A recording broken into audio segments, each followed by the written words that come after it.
This is Geek Gab with your host, Darnall and me, Daddy Warpig. We are back. Geek Gab for Saturday, May 20th, 2023. You you will not know how close I just came to 2022. Maybe because it was the 20th. I don't know.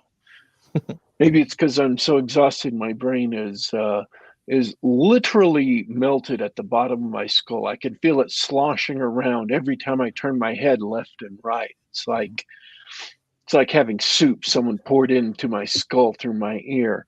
I'm supposed to say at this point, my soup of a brain is telling me, Dornall, how was your week?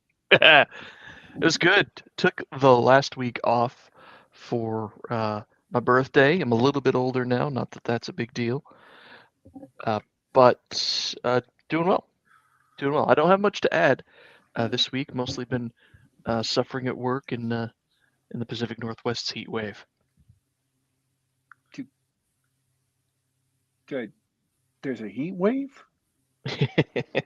Yeah, we had a handful of 90-degree days, which is unusual for the middle of May, to say the least. Can I tell you how bad my brain is today? You You you you know what mentioned something image about the soup in your skull. you know what image the term heat wave conjures up in my brain? What's that? And also I'll throw out the number 1997 because of this. Is rats uh in Grass hula hoop skirts. in skirts dancing. Yeah, yeah. Why? Uh, What's the connection? it's I believe it's Mickey's Christmas Carol. Um, or not Mickey's Christmas Carol, the Muppet Christmas Carol, right? Where where Kermit says, "Oh, Mr. Scrooge, can we have half a piece of coal to toss on the fire? It's so cold." And then Michael Caine snaps something about firing everybody, and then they start dancing. It's a heat wave. It's a tropical heat wave. Rizzo and all the rats do. That's that's how my brain is working today. So you're just going to have to be prepared. I'm My brain prepared went through. every time we start the show. I'm ready. My brain literally jumped all those connections right to heat wave. It didn't even hit any place else on the track. Heat wave, bam, rats in skirts dancing. That's something else. Maybe, how we should figure out how we can leverage that for the good of mankind somehow. Some amazing inferences. So speaking of exhausted and melted brain, D-dubs, how about your week? Um, oh darn. Well, no, actually, I had a good week. I had a great week. I had two things I was going to talk about, but secretly, I had three things I was going to talk about. We don't have enough time to talk about the third thing. First thing is, I saw a trailer for uh, Tom Cruise's Mission Impossible Dead Reckoning, and it looks really good. I think this will be another blockbuster for Tom. I think this will actually be a good movie. Um, which all the other supposed blockbusters coming look like, or what people wanted them to be blockbusters coming are going to turn out not to be blockbusters. I'm just predicting. Um, but yeah, Mission Impossible: Dead Reckoning um, popped up last night, and it looked great. I think it'll be great. Um, and no comment. Okay, we'll This is move a on. Tom Cruise fan channel. I mean, I think uh, you and we spoke with David West a couple weeks ago, and we had a whole segment on how much everybody loves Tom Cruise and his movies. So that'll it's almost a must-see situation. See, everybody loves Tom Cruise movies because he still makes good movies. If Tom Cruise is making garbage the way a lot of other people have been making garbage, people wouldn't like them. The Fast and the Furious has been making good movies too. Not as good as Tom Cruise's movies, I will admit, even though I like the Fast and the Furious movies. But they've still been good movies. And it looks like Fast 10 it's on its way to a solid 66 mil weekend. I noticed the headline because it's next to the next thing I was going to talk about. But still, people like the Fast and the Furious movies. So, anyways, the next thing I was going to talk about is finally, and I also found this reason for this. I have been peeved for so long because some of the movies that are my favorite movies, I guess two movies that are some of my favorite movies, The Abyss and True Lies, have not come for purchase on digital and apparently have not come either to Blu-ray or to 4K, are finally going to be coming this year. And they are, and also Titanic and the first Avatar. And I add those in because that's also part of the story, not because I personally am really care. They're James Cameron flicks, all four of them. And I've been peeved for a long time because they continue not being released. And I have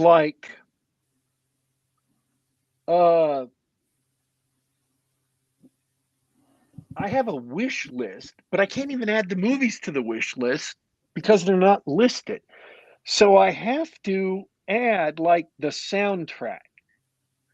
And every so often I'm reminded to check my wish list. And when I go into my wish list, I'm reminded to check to see if those movies have been added because I've got the soundtrack. Not because I want the soundtrack, because I don't. Because I've got a wish list for the soundtrack because I haven't purchased it. Then I go check the movies.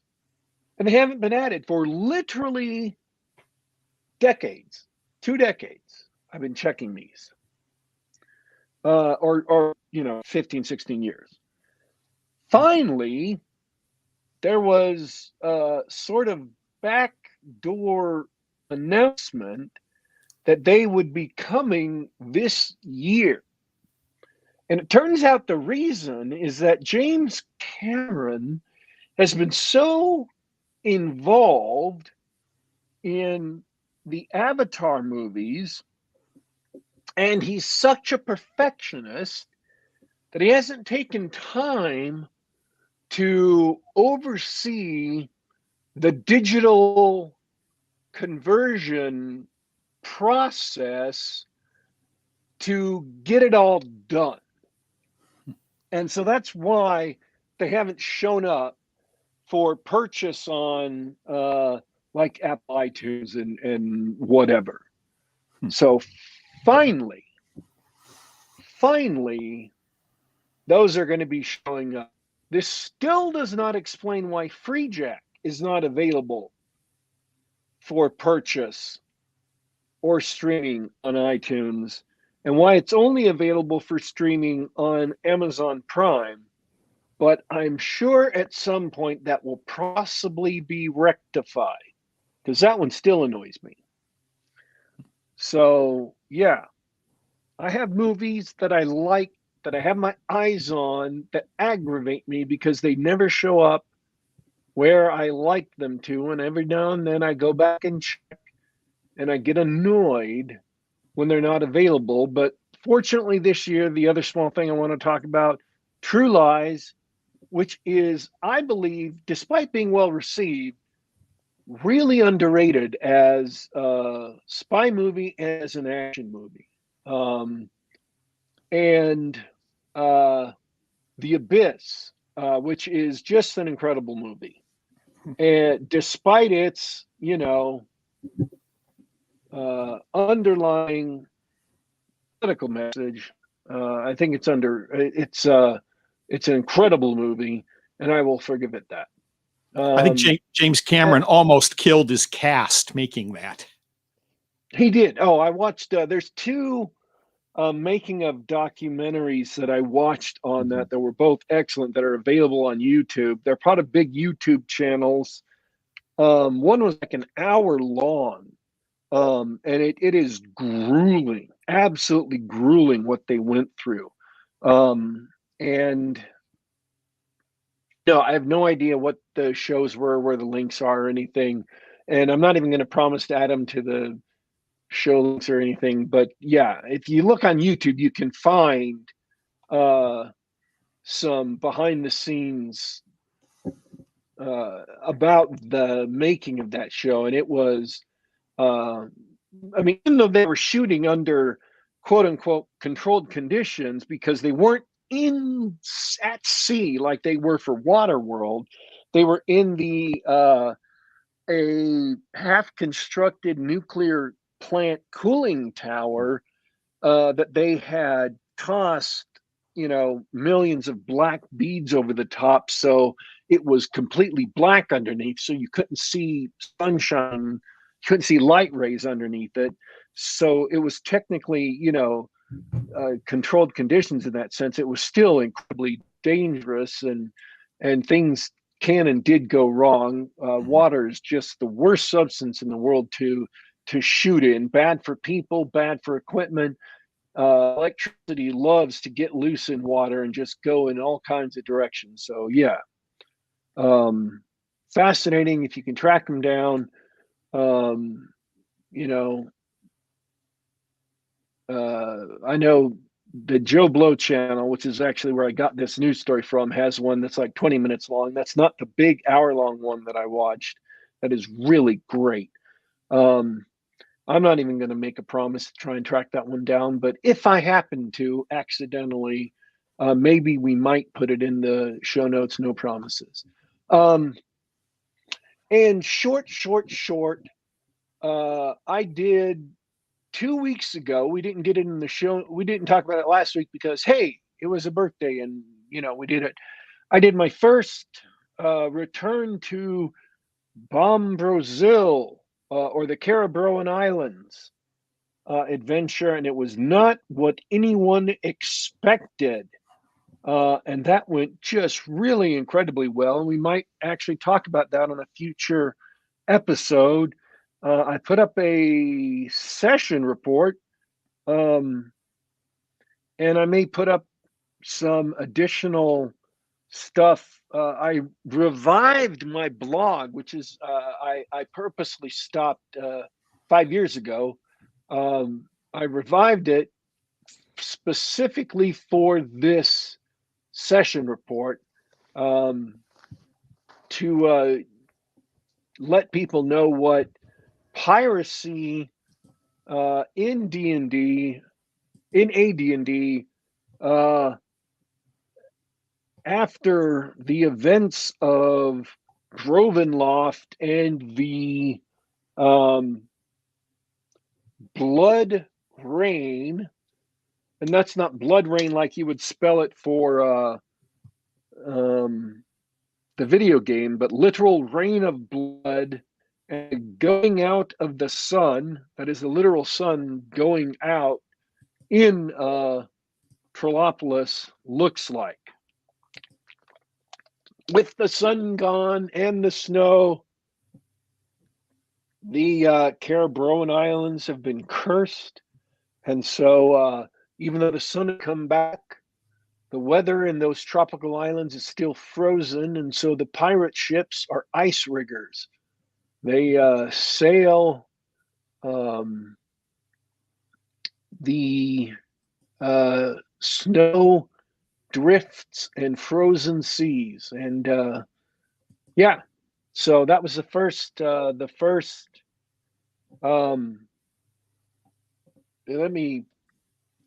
I have it. It is on daddywarpig.wordpress.com. You can check out the very first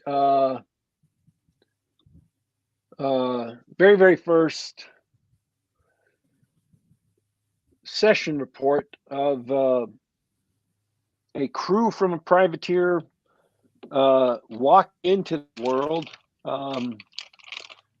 and seeing what it was like, how people are surviving and everything like that. So that was a good session. I had a lot of fun. Players had a lot of fun. So those are three. I love the Shackleton picture. Oh yeah, that was literally the only picture I could find of any kind of piratey type vessel and ice. Nothing else on the entire internet of that. So I don't think anyone else was foolish enough to take a wooden schooner into the ice fields and manage to get a picture of it, marooned, other than maybe Shackleton. It just even So I'm gonna have to work extra hard. I don't think I'm gonna have any other pictures. So, anyways, today's guest is Hans G. Schantz, who we have had on the show once before to discuss the books you see on the shelves behind him. And I need to swallow some water before my throat implodes, so I'm going to hand this Hey, over welcome to back to the Darnell. show, Hans. Well, thank you. I appreciate you inviting me on again. It's so good to have you back. We were talking before the show. I think it's been 5 years. It's been a while. It was not long after I did my first book, The Hidden Truth. I think that you invited me on. We had a wonderful talk about the difference between alt history and secret history, and how my books are kind of a combination of the two. Now that's as far as my memory goes, is remembering The Hidden Truth, and it was about someone who sort of discovers these hidden conspiracies and things in American history. And so, well, you've got 3 books now in the series. 5 years later, how'd that go? So far, so good. I still owe my readers the last book, and that has gotten a bit delayed. I've made some good progress on it, but I just haven't had the time to buckle down and finish it because I've had some other projects, including the one that we're going to be talking about today, that have raised their heads and insisted on my finishing them first. Now, it's really important to point out, because I think this is fascinating. One of my favorite things about you and your work is that, unlike uh, bearded, obese authors who shall remain nameless who can't finish a book, you actually have a day job, and it seems like a pretty interesting one too. Yeah, I am currently the principal scientist at an outfit called Geeks and Nerds Corporation. And I work on antennas and electromagnetics, a little bit of electronic warfare. Recently, I've been channeling my ancient background in industrial engineering for a couple of the large projects that my company has taken on. So it's been a wonderful and interesting career. Not only is that really cool and fascinating on its own, I'm sure your readers absolutely forgive you for not having all the books finished and being able to write it at multiples the rate of infamous authors who can't finish a thing. We can't even say multiples, because you can't multiply by 0 and get any progress. I don't know where I was going with that. I just think it's cool. I have to say this, because this is another announcement that came out this week, and I can't believe I'm saying these words as they come out of my mouth. One of these authors who can't finish a book finished a book, but and here's the thing: it's not the book that people have been waiting for. It's a completely different book, and a much shorter book, I would add. Well, I'm kind of guilty as charged on that, since I have a new and completely standalone book that I'm crowdfunding for that really has nothing to do with the series that I've left hanging, and still have one more book to finish up. So I just learned about this this week. I should say I didn't look closely at it until today. Called The Wise of Heart. That's your new book. Mhm. I could read these blurbs on the site or anything like that, but I figured we've got the man here. What can you tell us about it? Sure. It started about about a year ago. I was watching the old movie Inherit the Wind about the Scopes monkey trial. Now that's where Tennessee biology teacher John T. Scopes was arrested for violating the Butler Act, which forbade the teaching of evolution in Tennessee schools. In the real life story, John T. Scopes was part of a cabal that he agreed to allow himself to be arrested so that he could set up a test case to challenge the law. It attracted a lot of national attention. William Jennings Bryan, the Democratic candidate for president, was recruited to help the prosecution, and the ACLU lined up Clarence Darrow, the leading defense attorney of the day, to join the defense team to try to challenge the law. Reporters swarmed down upon the little town of Dayton, Tennessee to cover the trial. And ultimately, Scopes was found guilty and had to pay a fine. But it was really a watershed moment, because it was an early battle in the culture war. It was a battle in which the people attacking the law tried to portray it as modern progressive science taking on the primitive, superstitious religion that was being left behind by modern scientific discoveries. And when I saw that dramatized in Inherit the Wind, I had this sudden epiphany that, the shoe is on the other foot. And today we have the advocates of the progressive transgender gender ideology who are really ignoring and defying the truths of biological science about what sex is and how it's determined. And I thought it would make a wonderful story to take the Scopes monkey trial and bring it up to date, set it in a modern context with a high school biology teacher who sets out to challenge the Gender Awareness in Academia Act, the Gaia Act, which mandates gender affirmation and forbids teaching that sex is biologically determined. So that was the starting point of the story.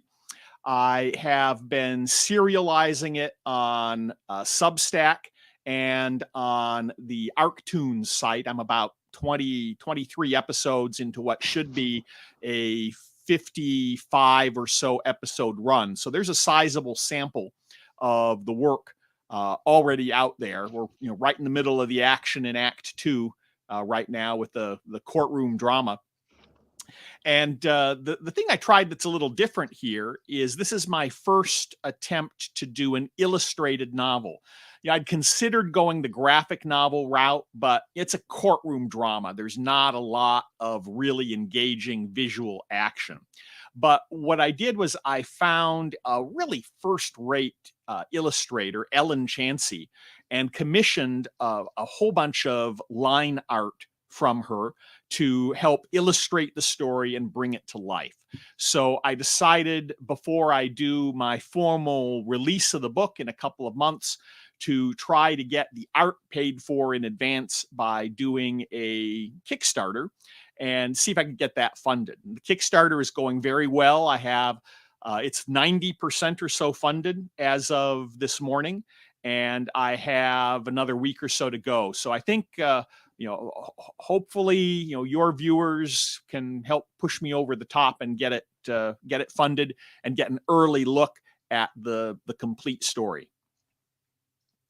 Sure. That's a pretty cool story. I like how you came up with the idea. I just want to show real quick. Anybody watching on YouTube, I'll show the front page of the Kickstarter so that you can take a look at it. That's a really interesting thing you came up with. Of course, you'll find sympathetic ears here. It's strange how the same people who claim to worship and love science and things like that could so easily be led into this really strange cult, for lack of a better word, that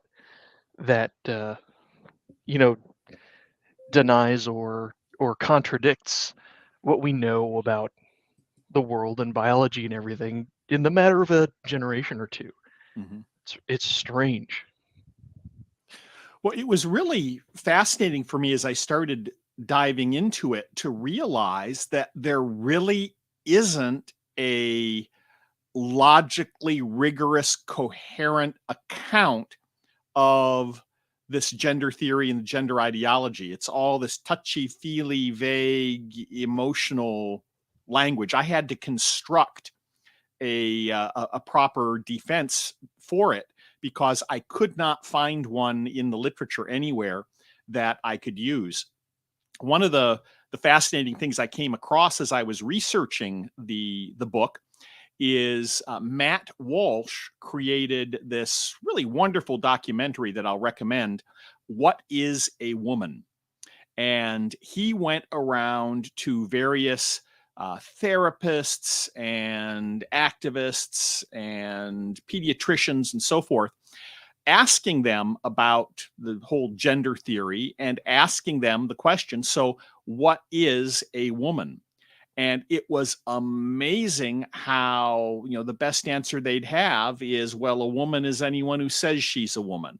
They're unable to define their basic terms except in that kind of circular reasoning sense. And if I had just taken that straight and rolled it into the novel, it wouldn't have made for much of a conflict. I had to really work hard to try to steelman the argument and provide a viable defense for that side of the controversy. And you've been releasing, as you said, you've been serializing it. So what has the response been so far? Oh, I've had some great response. I several hundred people are following it on between Substack and on Archaven. Every week I have been posting an episode. I've done a good job. Haven't missed a week yet since back in December. But each episode is a standalone scene in the book and has illustrations and some of the line art that will go into the final book. So you can, if you're interested in the concept and it sounds good to you, you can go to Archaven or to the Substack and you start reading. And in fact, you'll see, you've got the first episode up there from Archaven, and take a look. There's an extended sample and see what you think. Yeah, we start off in the small town diner with the Cabal meeting. In fact, that is the Cabal meeting with the hero of the story who's sitting at the head of the table. There's the university president, President Cassandra Bookman, staring at the avocado toast that she had to get at the diner. The superintendent, who is trying to coordinate this cabal to challenge the law.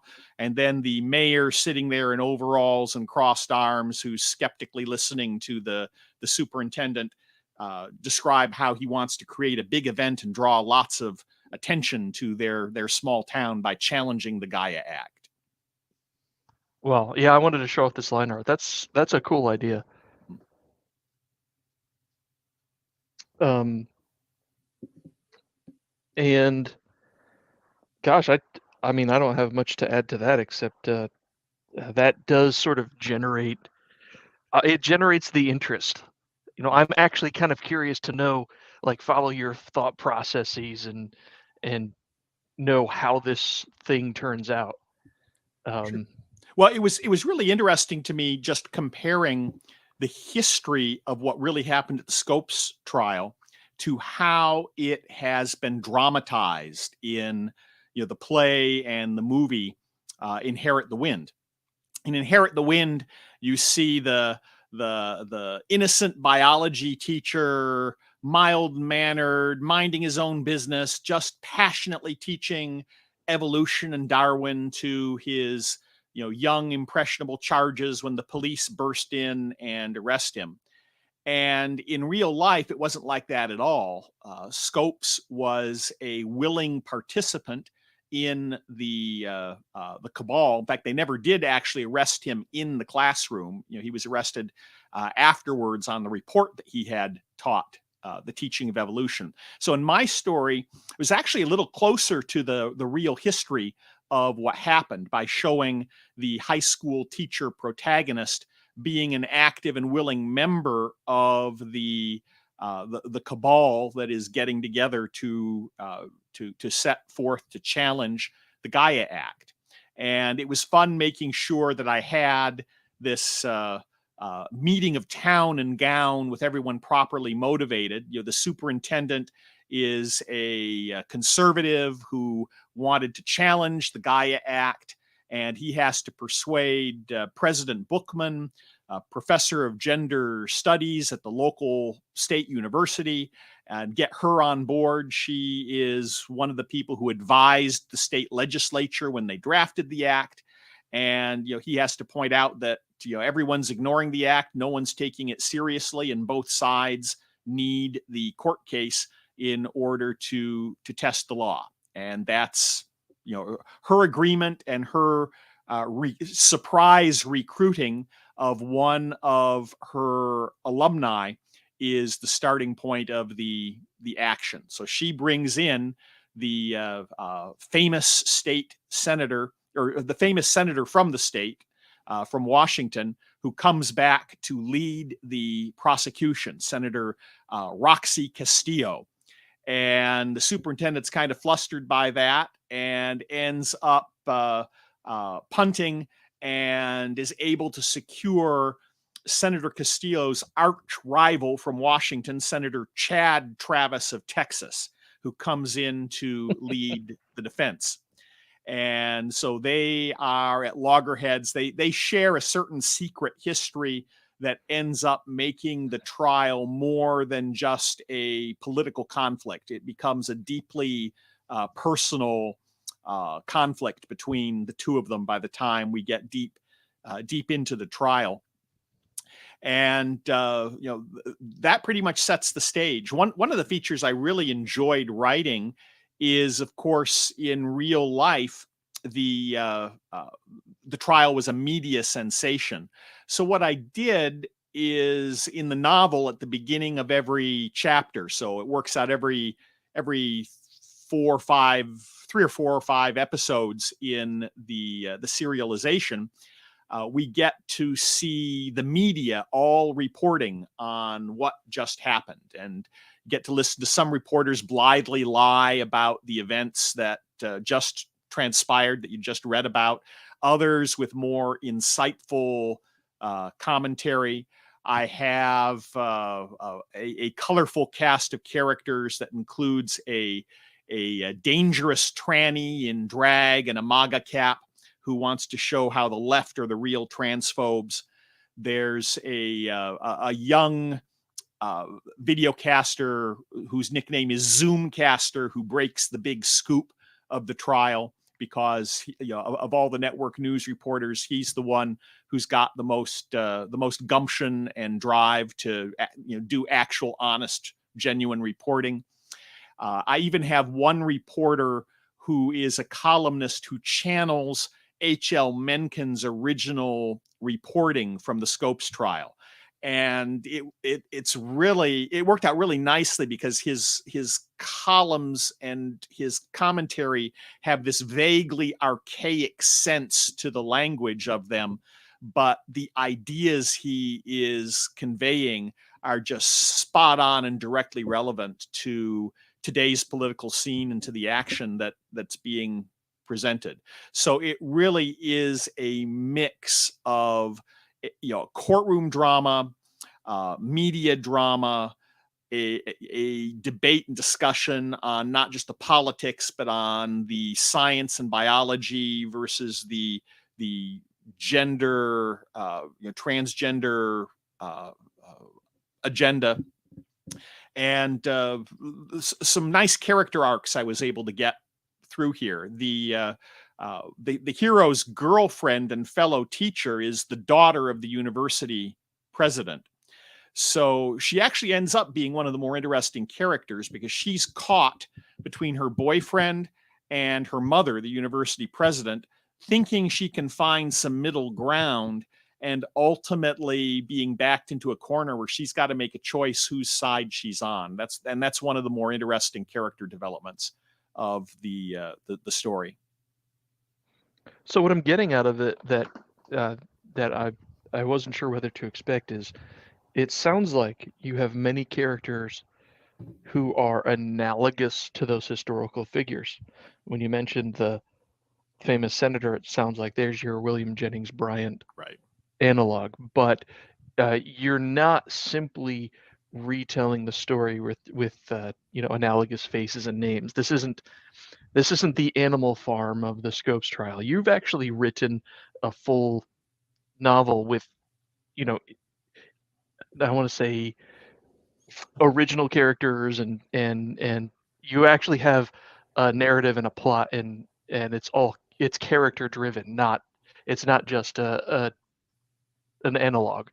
Oh, absolutely. It's certainly inspired by the Scopes trial, and it follows the arc of the history of the trial fairly closely. I took the original Scopes trial transcript and used a lot of the legal dialogue and maneuvering that was in the real life transcript and reworked it into the novel. So it really gives the courtroom drama a good sense of verisimilitude. But of course, all the testimony is completely different, and you require doing a lot of independent research. And I was never really satisfied with how Inherit the Wind came out, because Inherit the Wind is really, it's all about the conflict between the two lawyers and their rivalry, and about the evolution versus religion debate. And the high school teacher and the girlfriend that he has there really aren't, I didn't find them very compelling characters, and that was something that I wanted to change. Even though they're in the background once we get into the courtroom drama, I wanted to make sure that both of them had engaging and credible character arcs, that the events of the story really mattered, and that their decisions really mattered in driving the action. They're not just passive observers to this trial event. In a couple of very major ways, they're driving the action, and the climax of the story happens specifically because of the choices the biology teacher and his girlfriend end up making, that you can see building and being motivated over the course of the story. Sounds great. That's 100 times more than I expect out of a Hollywood treatment of anything these days. And something occurred to me. I don't know if you intended to do it this way, or this is just your MO, but the idea that it sounds like the Hollywood adaptation of a court case, but the court case is fictitious, right? Yes. I mean, yeah, that's you said a couple times. You basically said that. It's just, it strikes me as an unusual and amusing way to approach a project. that like if this could be a real court case that happened, right? As you point Yes. out. And the idea is that you're not just writing about this fictitious court case. This isn't a thought experiment, right? You're writing the Hollywood novelization, the dramatization. Or if this court case actually happened in real life, you might say, well, it didn't really happen like that. The girlfriend didn't have much impact, or so and so, or he didn't really say that on the stand. Here's the transcript, right? That sort of thing. I don't know if my point's coming across. It's cool and amusing in that way to me. No, yeah. Well, there's certainly a number of modifications from the real world trial that the authors of Inherit the Wind and I both made. I mean, in real life, Scopes was a bachelor, and he dated a number of local girls, but he didn't have a serious fiancée girlfriend, such as was depicted in Inherit the Wind, and of course that I gave him also in my story. And in Inherit the Wind, the antagonist is the evil preacher who is preaching fire and brimstone, and highlights the superstitious barbarity of the local people.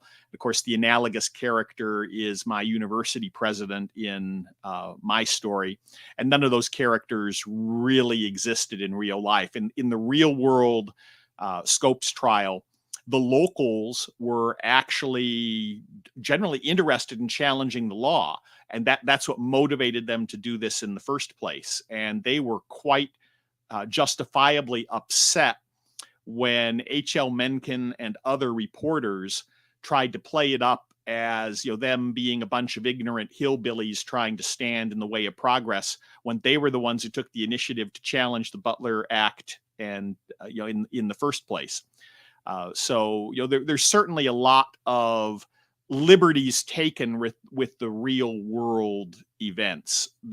Both stories are only kind of loosely inspired by the events. I think mine is probably, other than the fact it's not about evolution, I completely made up the issues, it's a little closer to the real arc of history than Inherit the Wind. But of course, Inherit the Wind is a lot closer to the real subject matter of evolution that was in the real trial.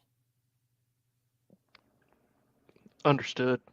Hey, we got a question from the chat. Carlos Carrasco asks, have you gotten any flack from the trans movement? No, I haven't. I've had a couple people who have complained or have engaged with me on it, but I really haven't had any serious negative criticism of it. I was a friend of mine told me he wasn't giving me good odds that I'd be able to complete my Kickstarter before it would be reported and pulled down. But I'm a week from the end, and it's there doesn't seem to be an issue. It was approved by Kickstarter and has been going along very well. Great. Well, I hope we can help you bring you across the finish line in style. Let's see, another question. I had an earlier question about hidden truths, so we can switch gears for a minute. Video Mirador asks, are we going to get an omnibus? I'll probably do an omnibus eventually.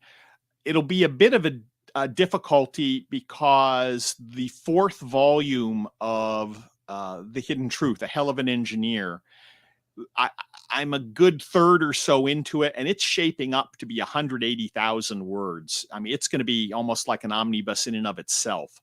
So just looking at the number of pages, I don't think I'm going to be able to get the entire Hidden Truth into one book. But what I might do is take the first 3 books and issue them as an omnibus so that you can have that in the 4th book as a complete set when I get the 4th book ready to release. Sounds good. Sounds good. Really cool stuff. I love the way you approach things. I'm not sure what else I have to ask. Warpig, bail me out here. We found him on Wait, mute. I'm coming. Sorry. I was yelling, "I'm coming" at the mic, but I was muted, and so you couldn't hear me saying I'm coming. I was coming to get the right tab so I could unmute myself so I could get to the mic to say I'm coming. You found it. You It made was it. a whole thing.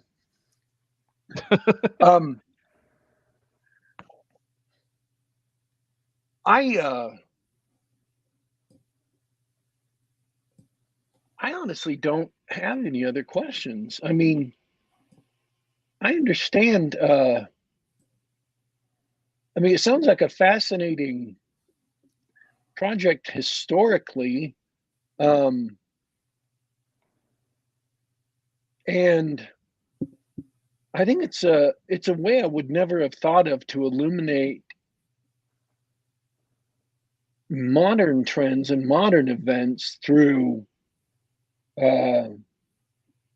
through that kind of lens. Um,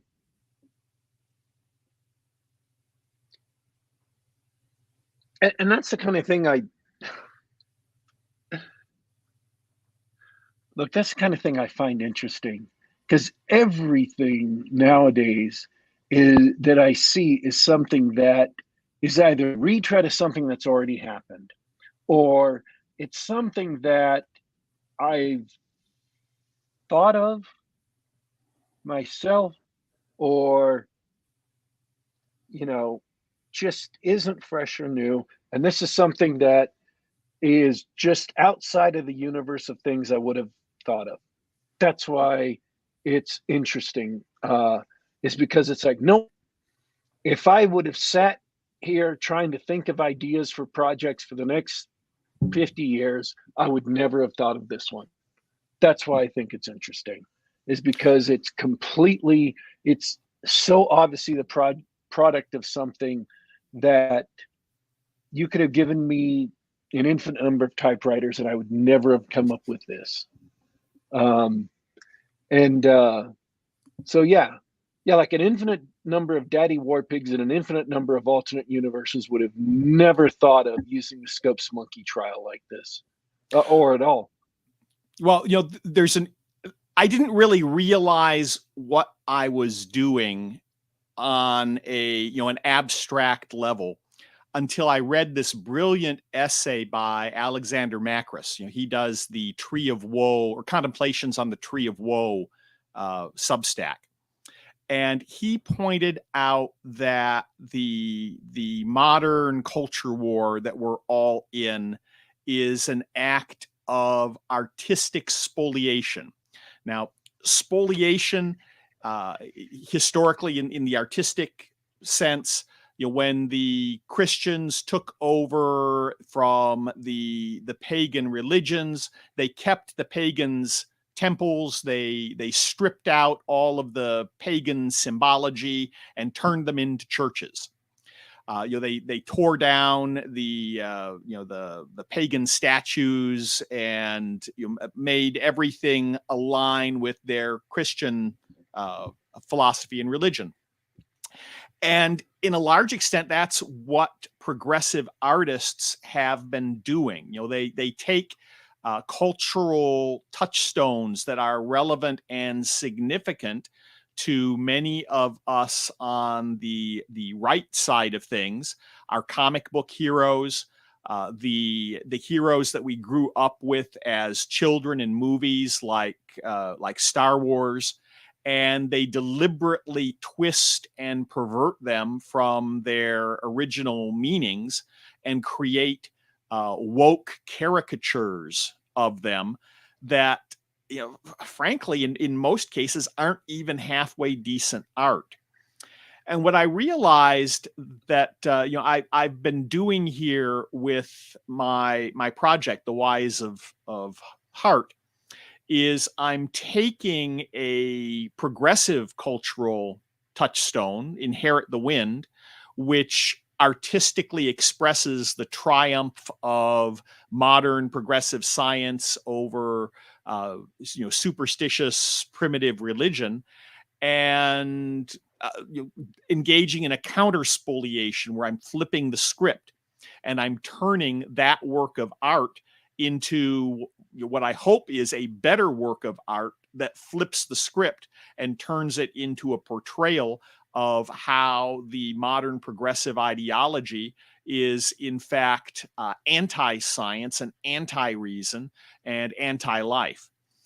And it's occurred to me that there are lots and lots and lots of opportunities to do similar projects. It's very similar to the Whys of Heart, because so much of our cultural legacy either is in the public domain or will soon be in the public domain, or is based on historical events, like the Scopes monkey trial, where historical events are free for the taker to take and spin them into a work of art. I can imagine seeing a rework of Pinocchio, for instance. Pinocchio was based on an 1883 collection of stories. It's in the public domain. A lot of the key aspects that are in the Disney movie are all there in the public domain. The humble wood carver Geppetto and his puppet boy Pinocchio, and the talking cricket, and being seduced and taken away to Toyland by the child sex traffickers. And you could do a modern version where Geppetto leads the townsfolk stringing up the evil pedophile child sex traffickers on the ramparts of the castle, which might look like a castle you're familiar with from Florida, but is really based on the original Mad King Ludwig's Neuschwanstein in Bavaria.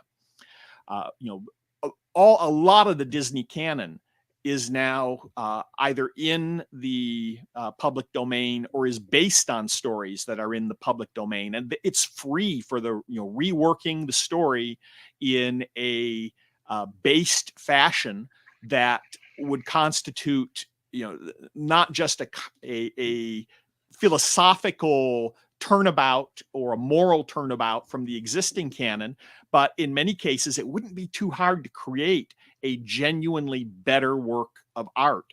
Imagine the story of of Titanic retold from a more based perspective, where you don't have the heroine engaging in a fling and then years later so enamored with her lost lover throwing the priceless diamond overboard, instead of providing it to her family and grandchildren that she apparently has no regard for. I mean, there's any number of woke cultural touchstones that are begging for someone to give them the Whys of Heart treatment and rework them with a better based interpretation of the underlying historical or public domain material.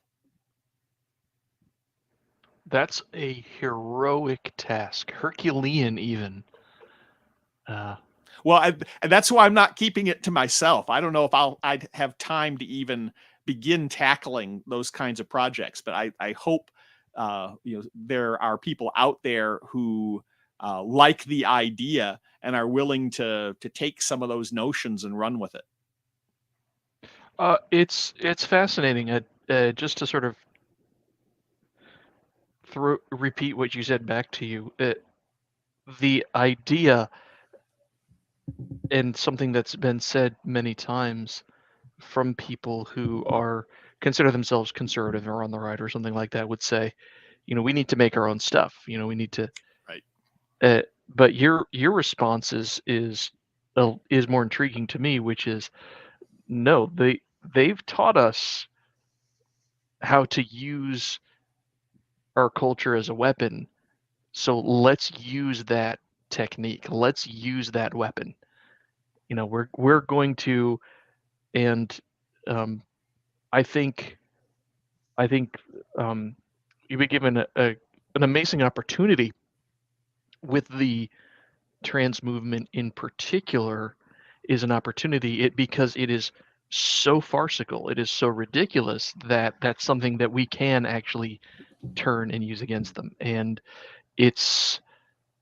in order to accomplish goals that you described, that you set out. It's going to take a long time, but the idea of using that weapon, like the nukes are out, we have the nukes, let's use them, right? Yeah. They whatever this strange post-Christian pagan culture that we are living in right now, we can use those weapons against it and hopefully preserve what we care about. Right. Well, and that's something, as I look back, I realize, I got into writing inspired in large part by Gamergate. And as I look back at, Gamergate, Gamergate was just a bunch of video game players who just wanted to be left alone to play their games without having, woke propaganda and corrupt journalism, corrupt game journalism shoved down their throats. And, once they, repulsed that, woke intrusion, they just, they went back to playing their games. When you look at something like the Sad Puppies movement, the Sad Puppies started because a number of prominent writers realized that the game was rigged and that it was the same inside clique voting their own work in for what were regarded as the most prestigious awards in the industry for science fiction. And they managed to get a lot of people fired up and engaged to participate and get their own works on the agenda. And the Rabid Puppies took that one further and really did an amazing job burning down the awards entirely and showing just how corrupt and worthless the SJWs had made them all. But through all of that, the emphasis has not been on taking ground back. The emphasis has been on being left alone to do our own thing. And I think that's a great way to lose. I think we are rapidly reaching a point where those kinds of defensive attitudes are, they're certainly not a winning strategy. I mean, we're sitting back, cultivating our own gardens and building our own villages. And every time the barbarians come to our gates, yes, we'll fight them and drive them off. But that's a losing strategy. It's playing on the defensive, and unless we bring the art and cultural war to the other side and do unto their art what they have been doing unto ours for generations now, we're not going to take back any serious ground in the culture. I hear you. And I do tend to agree. I think that's what we have time for today. Warpig, any last questions? No, not really. I just, what I was saying before is I see so many books that are, you see another insert the blank here. Like I've been I've been looking for some good urban fantasy books to read while I'm waiting for the next Harry Dresden novel. And all I keep finding is just more paranormal romance. And I can recommend Daniel Humphrey's Fade. It's excellent. Yes, I read the first book of that. And didn't he rewrite that and re-release that? Yes, that was a Silver Empire offering. I don't know that he really wrote it, but he had to republish it as an independent novel. When Silver Empire ended up folding and returning all the rights back to their authors. But okay, he did a crowdfund several months back for his most recent book, and there are 6 or 7 in the series now. It's quite an engaging series, and I highly recommend it. I read the Silver Empire volume. So yes, and I quite enjoyed it. And absolutely, people should check that out. But then, like you see another zombie novel online, and I'm not saying it's bad or good, but it sounds like all the other zombie novels that are out there. Like there's nothing new that's brought to the table. And that's what I liked when that's what struck me about this project is it's something new that's brought to the table. Is it's outside the scope of usual things. Well, And I was just going to say, I'll put in a that's plug. what I was trying to say earlier. Yeah. I'll put in a plug for one of the other projects I'm involved in. I run a based book sale several times a year where authors put their books up either at 99 cents or for free. And we basically put them on sale at the same time and all work together to promote them to our mailing lists and using our social media. The next one of those is coming up in late June to coincide with the dates of LibertyCon in Chattanooga. And any authors who have things they'd like to share should feel free to reach out to me to get their books included. That's a great way to take a look at a wide range of novel, interesting works that creative, independent writers are coming up with, and sample some of their stuff for a very low entry price. All right, Based that's all book I club, you have. called it? I'm sorry? What was it called? I call it a based book sale. Okay. And you can come to my website at etherzar.com and take a look. And I have the last sale is still up there, and I'll be advertising the next one when it goes live here in a little more than a month or so. Sounds good. Anything else you want to plug? We got the Kickstarter. A link is already in the show notes for those on YouTube. Any last words? I appreciate the opportunity to talk with y'all, and look forward to coming back again sometime when I've got another project to share. Yeah, it's great to have you back. I'm thankful that you were able to join us. It's good to catch up. Good to hear about your projects, and I love your ideas on what you're doing with fiction. So it's been an absolute pleasure. Thank you. I hope everybody who is hanging out in the chat. I think we ran out of questions. That's good, and I hope they enjoyed the show. I hope everybody listening later goes and checks out your work and more of our episodes, because I think we're pretty great here. But I'm done for the week. Daddy Warpig, take it away.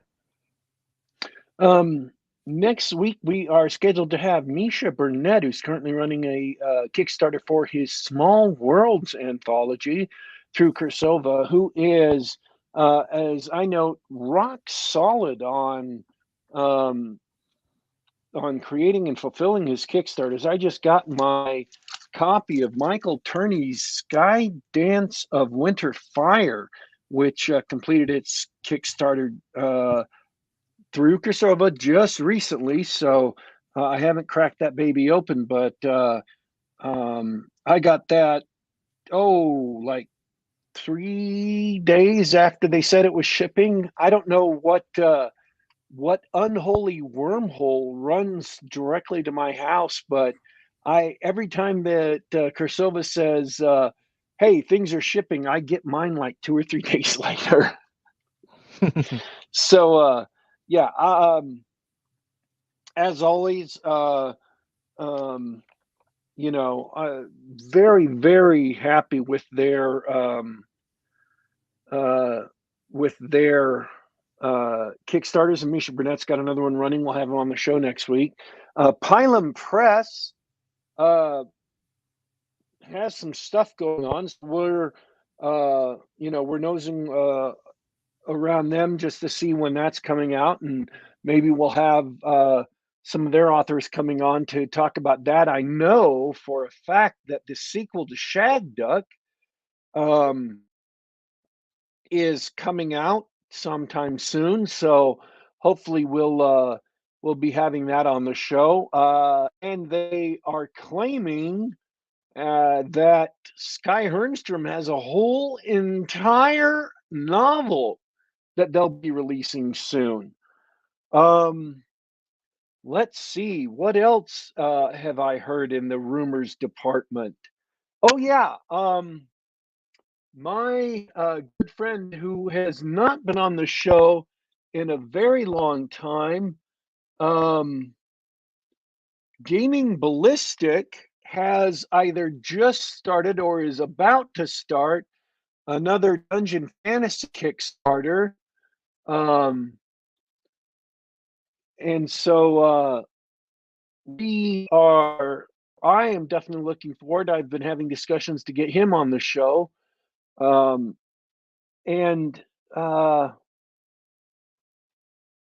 also maybe talking about the Caraboan Islands and what's going on there. To get in some AD&D and some solo shows without we definitely have some things coming up or some things on the horizon. So I don't know. How does that sound, Ornal? That sounds really exciting. To hear about what Pylon Press is up to is really impressive. I think they got some good stuff coming. Can't wait to find out more. That's like 3 publishers, and then we've got some other things I've heard of that I can't put my hands on right now. Oh yeah, John Wick is coming to streaming. Quantum Mania is coming to streaming. So I might actually be able to watch those and review them. I just started Citadel, which is kind of a spy thriller on Amazon Prime. So I might. I watched the first 3 episodes, and I had a heck of a time. So I'm giving an early, kind of thumbs up so far. If you want to start watching them, they're doing them once a week release. So, yeah, I've enjoyed that. So I'm going to give a full review once we're done with the series. Did I just see something in the theaters that I completely forgot about? It was probably crap. I may have just saw something in the theaters that I completely forgot about. Or maybe it's something I already reviewed from the show a couple weeks ago, so I don't have to remember it anymore. Did I review something in the theaters a couple weeks ago that I forgot about? I'm sorry, I don't recall. The Dungeons and Oh, Dragons film. oh yeah, I watched the Dungeons and Dragons film. Yeah, my review of that still stands. Other people found that more exciting than I did. Not that I'm saying it's a bad movie, but they marvelized material that could have stood for to been more dramatic. So yeah, so I'm hoping to catch some movies that came out that were on streaming, that I missed in the theater. So maybe we'll talk about that when I see them. Oh yeah, John Majors has recently had some accusations against him, so he's been dropped by everybody. And it looked like Marvel's big, like they had Ultron and like they had their big plan for a villain for Phase 4 and Phase 5 was going to be Kang the Conqueror, um, who is the multiversal villain from Marvel Comics, and that was being played by John Majors, but he's being dropped by everybody because some Me Too accusations, and so it looks like they're in a bit of a bind. And so it's going to be interesting to see which way Marvel goes with that. And I'm really hoping that they're going to have to jump into that terrible MODOK I saw from Quantum Mania, because that would just be perfect. That would be the absolute level of quality we've come to expect from Marvel in Phase 4. And if you don't know what any of what I've just said means, then yeah, that's the level of audience involvement they deserve from Phase 4 too. Oh, sorry. That's a massive zinger. Those of you who haven't been keeping track, you don't need to know that. And that's the level of audience participation they've come to involve. Anyways, folks, thanks for listening to the show, everyone who tuned in and listened live. Thanks for everyone who will listen later. We're available on youtube.com/geekgab, youtube.com/geekgab. This has been Geek Gab for Saturday, May 20th, 2023. We're here just about every week. Just about the same time, 2 p.m. Eastern, 11 a.m. Pacific. You can also check us out on the Apple iTunes Store, on Google.com, and on SoundCloud.com. Download us on the web or listen to us on the device of your choice. We are signing out. Just do a search for Geek Gab to subscribe to us on those platforms. We are signing out for today, but don't you worry, don't you fret. We will be back.